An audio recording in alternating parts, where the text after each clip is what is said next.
ابو الکلام اپنے بچپن کا واقعہ بیان کرتے ہیں کہ ان کی والدہ ملازمت بھی کرتی تھی اور گھر کا کام کاج بھی وہی کرتی تھی۔ ایک رات کھانے کے وقت انہوں نے سالن اور جلی ہوئی روٹی میرے والد کے آگے رکھی۔ میں والد کے رد عمل کا انتظار کرتا رہا کہ شاید وہ غصے کا اظہار کریں، مگر انہوں نے انتہائی سکون سے کھانا کھایا اور پھر مجھ سے دریافت کیا کہ آج اسکول میں میرا دن کیسا گزرا۔ مجھے یاد نہیں کہ میں نے کیا جواب دیا، لیکن اسی اثناء میں میری والدہ نے روٹی جل جانے کی معذرت کی، مگر میرے والد نے کہا کہ ان کو یہ روٹی کھا کر لطف آیا۔ اسی رات اپنے والد کو شبہ خیر کہنے میں ان کے کمرے میں گیا تو ان سے سوال کیا کہ کیا واقعی انہیں جلی روٹی کھا کر لطف آیا۔ انہوں نے پیار سے مجھے اپنے بازو میں بھر لیا اور جواب دیا، تمہاری والدہ نے ایک پرمشقت دن گزارا اور پھر تکنے کے باوجود گھر آ کر ہمارے لیے کھانا بھی تیار کیا۔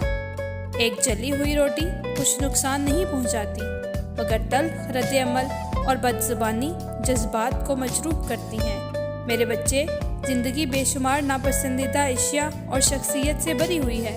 میں بھی کوئی بہترین یا مکمل انسان نہیں ہوں، اور یہ سمجھتا ہوں کہ ہمارے ارد گرد لوگ اور عزیز و اقارب بھی غلطی کر سکتے ہیں، لہٰذا ایک دوسرے کی غلطیوں کو درگزر کرنا، رشتوں کو بخوبی نبھانا، اعلیٰ ظرفی کا مظاہرہ کرنا ہی تعلقات میں بہتری کا سبب بنتا ہے۔